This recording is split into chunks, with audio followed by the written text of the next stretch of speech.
오늘 좀 이 얘기를 나누고 싶었는데 성경에는 큰 하나님의 명령이 두 개 있다고 생각을 해요. 하나는 모두 다 아는 지상명령이라고 하잖아요. 앞으로 가서 지상명령이 뭐죠? 지극히 높은, 지극히 상위에 있는 명령, 대위임령 이렇게 얘기하는 건데 그게 우리가 선교하는 이유잖아요. 마태복음 28장 18절 20절 너희는 가서 모든 족속으로 제자를 삼아 아버지와 아들의 성령의 이름으로 세례를 베풀고 내가 너희에게 분부한 모든 것을 가르쳐 지키게 하라 라고 하는 이런 지상명령, 대위임령이에요. 이거는 해도 되고 안 해도 되는 게 아니라 해야 되는 거예요. 가장 높은 명령이다. 지상명령. 땅 위에 있는 명령이 아니라 가장 상위에 있는 명령이다. 이거는 선택이 아니에요. 또 하나의 명령이 있는 걸 아시나요? 문화명령이라고도 하잖아요. 이것도 명령이에요. 하나님이 그들에게 복을 주시며 하나님이 그들에게 이르시되 생육하고 번성하여 땅에 충만하여 정복하라 다스리라. 여러분이 가지고 있는 그 영역에서 이 문화명령을 수행하셔야 돼요. 그래서 그 로잔 운동이라고 전 세계의 선교의 방향을 이끌어가는 아주 중요한 로잔 운동이라는 운동이 있는데 이게 내년에 이제 4차 대회가 한국에서 있잖아요. 3차까지 이제 케이프타운 3차에 있었는데 거기서 중요한 결정들, 방향들을 이제 도출해 내거든요. 3차 로잔 운동 케이프타운 서약이 있는데 거기에 예술이라고 하는 항목이 들어갔어요. 뭐라고 들어가 있냐면은 우리는 하나님의 형상이기에 창조성이라는 은사를 갖고 있다. 다양한 형태로 존재하는 예술은 인류로서 우리가 행하는 통전적인 행위의 일입니다. 하나님의 아름다움과 진리를 반영하는 것이다. 최고의 예술가들은 진리를 말하는 자들이다. 따라서 예술은 복음의 진리를 말하는 중요한 구성 요소이다. 드라마, 춤, 이야기, 그리고 시각 이미지 이 모든 것들은 우리의 분열이라는 실제와 복음의 핵심으로서 만물이 새롭게 될 것이라는 소망의 실제를 드러내는 표현이다. 그래서 교회는 성교회에 있어 이게 2010년 13년 전인데 아직도 똑같은 내용 아멘인데 예술은 미개척 분야이다.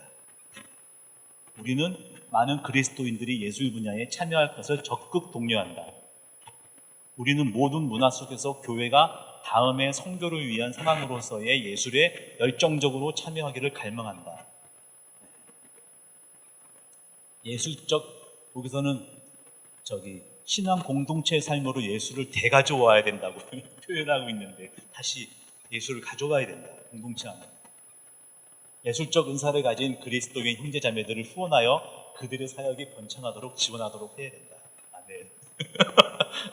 예술이 우리의 이웃과 타인들의 존재를 인정하고 이해하는 친숙한, 환영하는 환경을 조성하는 데 도움이 되도록 한다. 문화적 차이를 존중한다. 그들의 토착적인 예술 표현들을 경축하도록 한다. 아까 앞에 나왔던 그런 이야기들하고 매우 같은 이야기죠. 저는 이걸 어떻게 생각하냐면은 우리 금영숙 선교사님 작품이에요. 우리 파리의 금영숙 선교사의 생명나무라는 작품이고 이분도 프랑스에서 활동하시다가 지금 한국에 계시거든요. 연배가 있으신 선교사님이에요. 우리 위에 박신호 선교사님이라고. 이분은 주로 직접적인 성화를 그리세요. 그래서 이 베드로를 바라보시다. 근데 이분도 사역을 어떻게 하시냐면은 아마 영국이나 프랑스가 예술로서는 약간 모판 같아요. 유럽이. 왜냐하면 거기는 예술을 존중하거든요. 존중하는 게 있기 때문에 이런 분들이 사역을 어떻게 하냐면 시골에서 당신들 그림 들고 가서 작은 교회에다가 걸어놓고 전시회를 열어요. 그러면 프랑스는 그 시골 농부 아저씨들도 전시회 한다는 거 알면 양복으로 갈아입고 그 교회에 찾아와요. 존중을 해요, 예술에 대해서.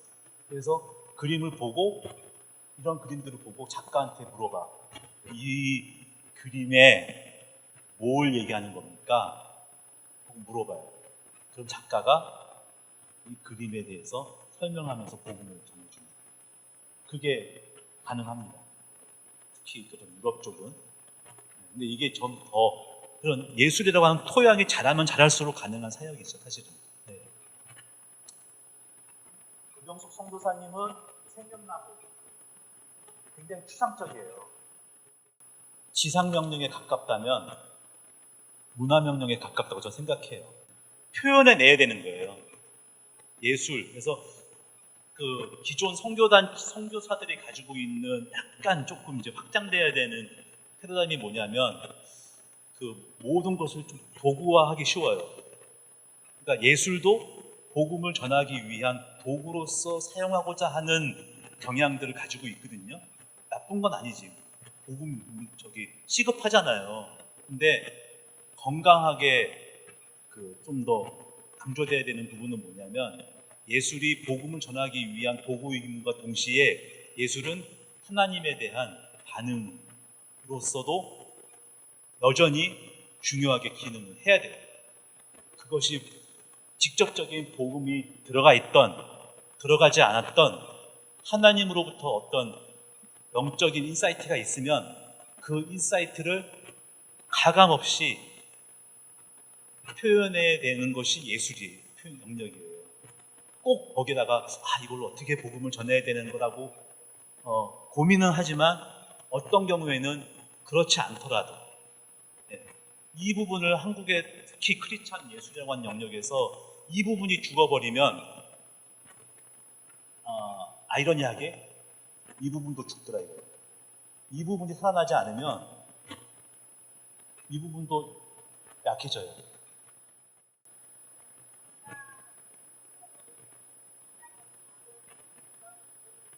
예.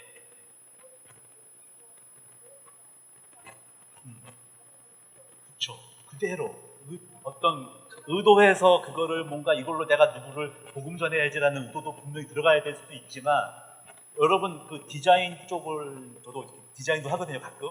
근데 하다 보면 작가 여러분 아시잖아요. 작가와 디자이너의 차이 아시잖아요. 예.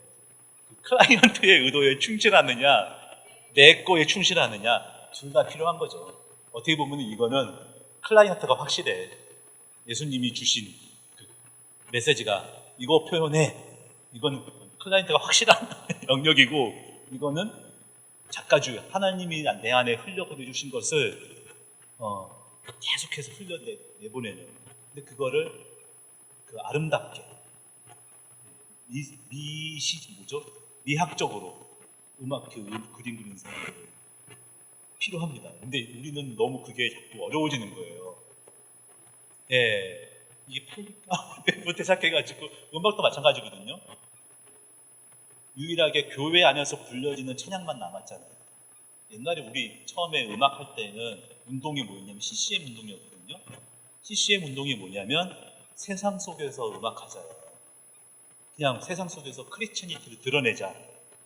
그게 꼭 복음을 전하는 것이든 아니든 뭔가 영향력을. 그래서 오래된 패캐 묵은 논쟁인데 비즈니스에서도 이게 나왔어요. 비즈니스 포 미션이냐 비즈니스 에즈 미션이냐 이거 지금도 싸우고 있거든요. 네. 비즈니스 포 미션 선교를 위해서 사업을 하느냐 아니면 선교로서의 사업을 하느냐. 말장난 같지만 은근히 이 안에서 다들 헷갈려하고 있거든요. 선교사님들은 비즈니스 에듀 미션 하기 어려워요. 사실은. 왜냐하면 그 DNA가 선교사 DNA이기 때문에 비즈니스는 선교사 비즈니스의 피가 흘러야 돼요. 사고를 비즈니스적으로 해야 돼요. 근데 선교사로 출발하신 분들은 선교적인 DNA가 너무 강하기 때문에 어떻게 하면 선교를 위해서 부가적으로 이거를 해야 되나라고 하는. 그래서 조금 어렵고 이제 말은 이거를 얘기하지만 거의 여기에 머물러 있기 쉬워요. 근데 추구하는 거는 이거거든요. 예를 들어 저도요. 옛날에 초반에 나왔던 게 뭐였냐면 그 장로님들이 이제 은혜를 받으시고 내가 선교를 해야겠다. 그래서 당신이 운영하는 회사에서 예배를 만들어. 그래가지고 직원들 다 열애 없이 참여해야 돼. 원하지 않아도 잘 참여시켜. 예배. 내 직장을 예배의 처소로 만들어야겠어. 내 직장을 교회로 만들어야겠어. 그래가지고 모아놓고 예배를 드려. 애들은 막 미치려고 해요. 직원들은 원하지도 않는데 끌려와가지고.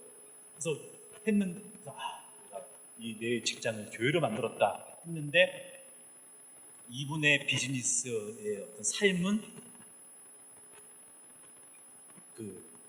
속이기도 하고 크리스찬적이지 않은 어떤 그런 비리 같은 그런 것들이 그대로 있는 거예요. 그리고 예배 드릴 땐 천사인데 오너로서는 폭군이야. 그러면 직원들이 우리 장로님이 믿는 하나님, 정말 비즈니스 에즈 미션은 크리스찬으로서 향기가 드러나서 우리 사장님이 같은 저런 사람이라면 나도 예수님 믿겠다라는 그 삶으로 들어와야 되는 거거든요. 무슨 복음을 이렇게 뭔가 주입해서가 아니라. 그래서 요즘에 비즈니스 쪽에서 지금 아직 밖으로 나온 얘기는 아닌데 그냥 비즈니스는 성도다라고 얘기하자, 비즈니스 이즈 미션 이렇게 얘기를 하자 하는 얘기도 나와요. 네. 그 자체 모든 것이 하나님을 드러내는 행위다. 그걸 우리가 대입을 한다면, 이거 20년 전에 싸웠거든요. 옛날에 어떤 대입을 싸웠냐면은 예술이 복음의 시녀냐? 이러면서 싸웠어. 예술가들이 교회에서 예술을 어떤 전도하는 수단으로 이렇게 사용하는 것에 대해서 예술가들이 막 뻗대가지고 야, 예술가들이 복음의 시녀냐? 하면서 막 싸웠는데 사실 무의미해요. 사실은 그런 싸움은 결국에는 이 크리스찬이라고 하는 이 사람이 하는 모든 거는 결국 하나님으로부터 받은 인사이트를 밖으로 꺼내는 것은 곧 예술이고 그것은 곧 선교다라고 얘기를 할 수 있다고 생각을 하는 거죠. 꼭 거기에다가 이게 복음이 들어가야 되느냐 들어가지 않아야 되느냐는 좀 더 넘어서서 예술적 표현은 크리스찬 예술가의 권리적 의무이다. 그래서 우리나라는 특별히 이 예술도 너무 직업과 연관이 돼 있어가지고 이게 직업적으로 할 수 있느냐 없느냐의 문제로 너무 넘어가 있지만 저 딸하고도 맨날 얘기하는 건데 너 정말 음악하고 싶어서 음악해서 돈 벌고 싶어? 그러면 음악하지 마. 그냥 돈 벌어. 이렇게 얘기하거든요. 음악하고 싶어서 음악해서 돈 벌고 싶으면 음악하지 말고 그냥 돈을 벌는 일을 해. 음악하고 싶어? 그럼 음악해. 그러니까 음악이 비즈니스하고 결부가 될 수도 있는데 결부가 되지 않더라도 그 사람한테 그 음악이 어떤 표현의 수단이고 그거는 그냥 표현해야 되는 거예요. 그게 직업이 됐든 안 됐든. 예술은, 그러니까 그 예술, 음악, 미술 이런 모든 것들은 그게 직업과 연관이 되든 되지 않든 의무예요. 권리이고. 인사이트가 있으면 아웃사이트, 이렇게 인사이드 아웃. 들어온 것을 내보내야 되는. 네. 그게 돈이 되든 안 되든. 내 말이 무슨 얘기냐면 음악 하고 싶어? 그러면 음악 해. 근데 요즘 애들이 약간 딜레마가 뭐냐면 정말 음악해서 돈 많이 벌고 싶어요. 그러려면 돈을 벌으라는 거니까. 음악으로 돈 버는 게 아니라 딴 거에서 돈 벌려고. 돈 벌고 싶은 게 목적이면 돈을 벌 일을 하라고. 그리고 음악은 그냥 해. 어쨌든 중요한 거는 음악 돈 버는 거 연결될 수도 있고 안 될 수도 있다. 정말 네가 음악을 해야 되면 음악 해. 그리고 두 번째 얘기는 뭐냐면 인사이드 아웃. 채워 넣어. 뭐가 들어와야 나가지. 하나님으로부터든지 계속 그 공급이 있어야 경험. 그래서 음악하는 애들이 사회생활 아무것도 경험 안 하고 기술적으로만 음악한다고 해서 그 기술로 좋은 음악이 나오겠을 수도 있지만 기술적인 좋은 음악은 나오겠지 모르겠지만 살면서 길어내지 않은 인사이트가 없으면 밖으로 나가는 것도 없는 그러니까 경험해. 계속 받아들여. 인사이드 아웃. 집어넣어. 경험해. 그래야 거기서 나가는 게 있을 거예요. 크리스찬한테도 똑같이 생각하면 좋겠다. 물론 교회나 아까 우리 로잔 언약 나왔듯이 교회나 저희 같은 사람들이 이런 사람들을 아까 얘기했듯이 정말 그 가치 있는 일에 사용될 수 있도록 지원을 해줘야 돼요. 그 구조를 못 만든 거는 앞세대가 못한 거예요. 당신 사역에만 너무 이렇게 매몰돼가지고 다음을 못 돌본 거죠, 사실은. 우리 책임이죠.